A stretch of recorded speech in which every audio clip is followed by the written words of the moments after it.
दोस्तों आपको आज दिखाने वाला हूं मैं मूवी कास्टअवे।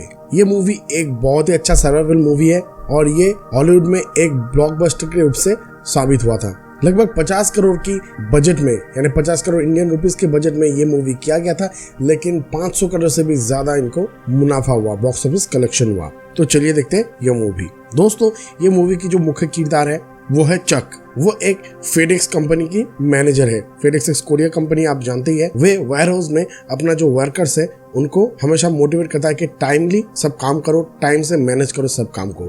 इसके साथ साथ वे अलग अलग कंट्री भी विजिट करते हैं जहाँ पर इनके ऑफिस है और वहाँ पर जाकर सब काम ठीक तरह से होता है या नहीं वो देखते हैं। और यहाँ पर दिखाया जाता है कि चक की एक गर्लफ्रेंड है, उसका नाम है केली। चक केली से बेहद मोहब्बत करता था। इन दोनों में जो केमिस्ट्री था बहुत ही अच्छा था, लेकिन इन दोनों में एक ही प्रॉब्लम था। वो प्रॉब्लम था काम को लेकर। चक हमेशा अपने काम में इतना बिजी रहता है कि केली को टाइम ही नहीं दे पाता है।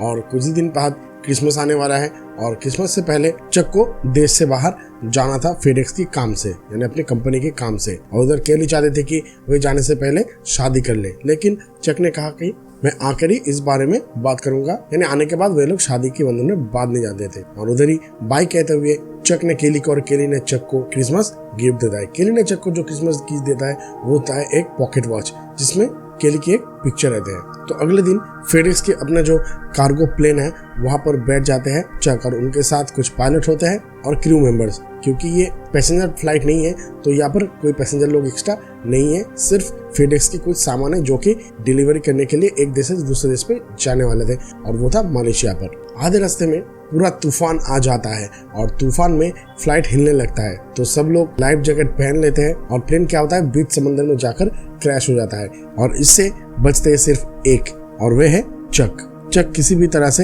एक एयरबोट इन्फेक्ट कर लेता है, वहाँ पर रात को बेहोश हो जाते हैं और सुबह जब आँख खुलते हैं तो वह देखते हैं उसका जो राफ्ट है वो राफ्ट आ गया है एक टापू पे। टापू मतलब एक आइलैंड। और वहाँ पर आने के बाद सबसे पहला काम वो जो करता है वो बड़े बड़े अक्षर में जो टापू के बीच है सी बीच, वहाँ पर लिख देते हैं HELP यानी हेल्प। वो इसलिए करते हैं कि आसपास से कोई अगर बिग शिप गुजरता है या फिर कोई हवाई जहाज उसे देखे और उसे हेल्प करने के लिए वहाँ पर उतरे। और वे यहाँ पर थके हारे सो जाते हैं, लेकिन सुबह उठ के जब देखते हैं उसका हेल्प का आधा मिट चुका था, उसके सामने पूरा भी मिट गया हेल्प। इसके बाद हार ना मानकर लकड़ी के टुकड़े से वो फिर से बनाया हेल्प। आप सोचा शायद इससे भी काम बन जाए। इसके बाद चक देखते हैं कि समुद्र में वो फेडेक्स वाला कार्गो प्लेन में कुछ कोरियर था, वो कोरियर फ्लोट करके किनारे पे आ गया है।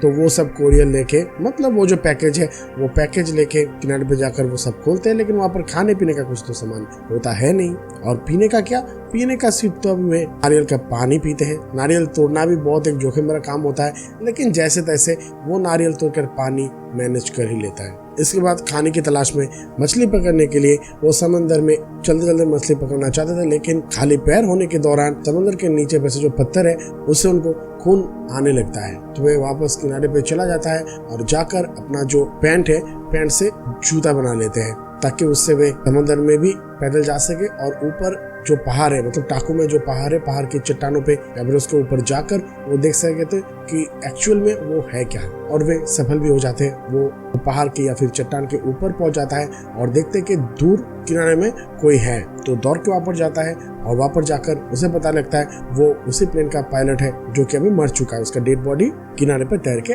आया है। तो वे इसे देखकर बहुत ही दुख हो जाते हैं और वे क्या करते हैं उससे उसका जो जूता है और एक टॉर्च लाइट है छोटा वो ले लेते हैं उनसे और उसका जो लाश है वो दफन कर देते हैं। अभी उसको जूता मिलने से आसानी हो गया था कि वो जूता पहन के मछली मार सकता था। और यहाँ पर बहुत दिन हो गया और तभी धीरे धीरे वे डिप्रेस भी होने लगे थे। खाना तो मानो मछली मिल जाता था और नारियल पे वो छेद बनाकर जो रात में ओस गिरता था पत्ते से पानी इकट्ठा करके वो नारियल में जमा कर देता था और बाद में वही पीता था। तो एक रात में क्या हुआ, नजदीक से एक बोट जा रहा था, मतलब शिप जा रहा था। तो तभी चक के पास जो टॉर्च है वो टॉर्च दिखाने लगा उस शिप को, लेकिन दूर से होने के कारण और टॉर्च ज्यादा पावरफुल ना होने के कारण वो शिप उन्हें ढूंढ नहीं पाए, फिर देख नहीं पाया। तो अभी चक फैसला करते हैं कि वे बोट लेकर जो राफ्ट बोट है वो लेकर इस समुद्र छोड़ के जाएंगे, क्योंकि यहाँ पर रहना मतलब खुद के मौत को बुलावा देना है। तो वो राफ्ट में जो राफ्ट से वे आए थे वो लेके समुद्र के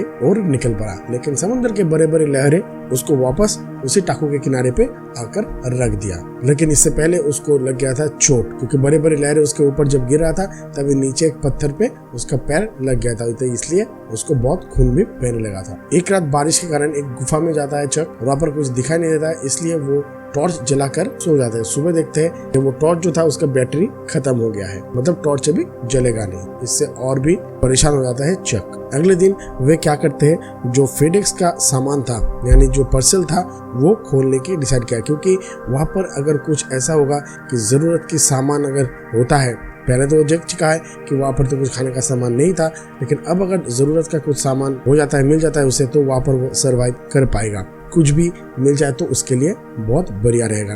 तो वह क्या करते हैं, फेडेक्स की जो कुरियर है खोलने लगता है। तो वहाँ से उतना कुछ खास तो नहीं मिला, लेकिन एक स्केटिंग शू मिल गया जो कि आइस रिंग में स्केट करने के लिए काम आता है, और वो थोड़ा नोकीला होता है। तो इससे क्या होगा, इससे जो होगा ये चक को समझ में आ गया था।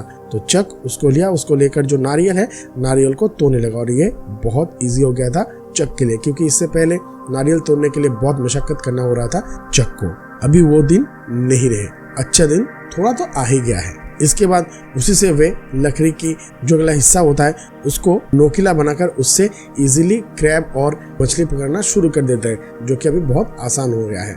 हाँ, इससे पहले वो पकड़ता था, लेकिन अभी बहुत आसानी से पकड़ सकता है वे। तो अभी मछली तो भरपूर है, क्रैब भी है, लेकिन उसको खाने के लिए कच्चा ही खाना हो रहा था चक को। लेकिन वो चाहते थे कि आज कुछ पका के खाया जाए।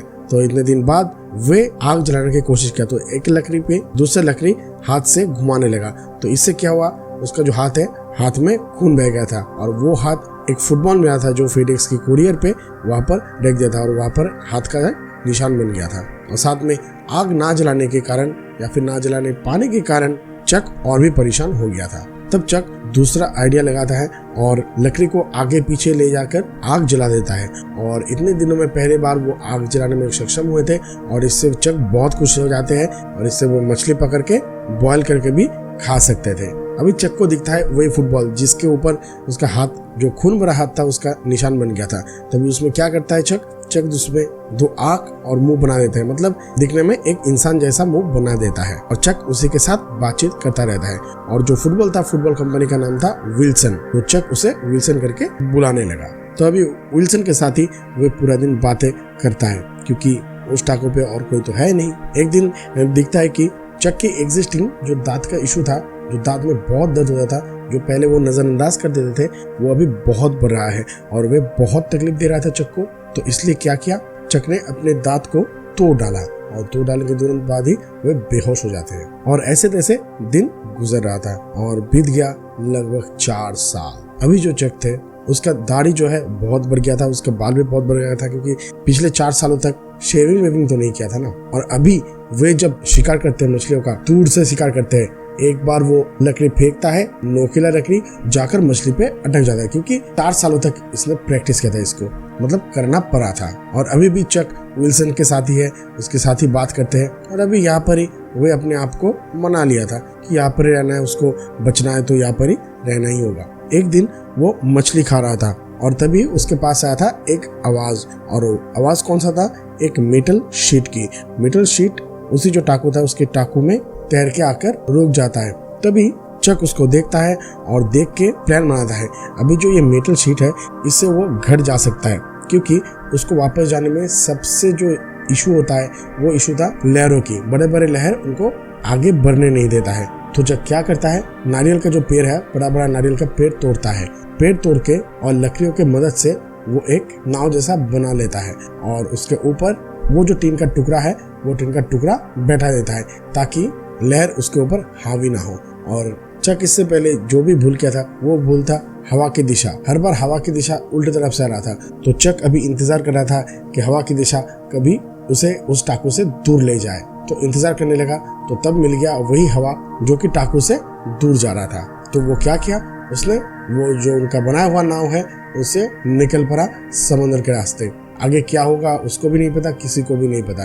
वो घर पहुंचेगा या नहीं वो भी नहीं पता, वो जिएगा या फिर वो बच नहीं पाएगा ये भी किसी को नहीं पता। सिर्फ चल दिए। उसके बाद क्या होता है, उसके बाद क्या वो बच पाता है, वो क्या पहुंच पाता है, अगर पहुंच पाता है तो वहां पर वापस जाकर क्या देखता है वे, ये सब कुछ बताऊंगा मैं इस मूवी की अगली पार्ट पे। वही होगा इस मूवी के फाइनल पार्ट। आपको शायद एंड स्क्रीन में दिख रहा होगा, यहाँ से आप देख सकते हैं मूवी की नेक्स्ट पार्ट। तो दोस्तों अब तक मूवी कैसा लगा नीचे कमेंट सेक्शन में जरूर लिखिएगा। दोस्तों मुझे इंतजार रहेगा दोस्तों आपके मीठे मीठे कमेंट का।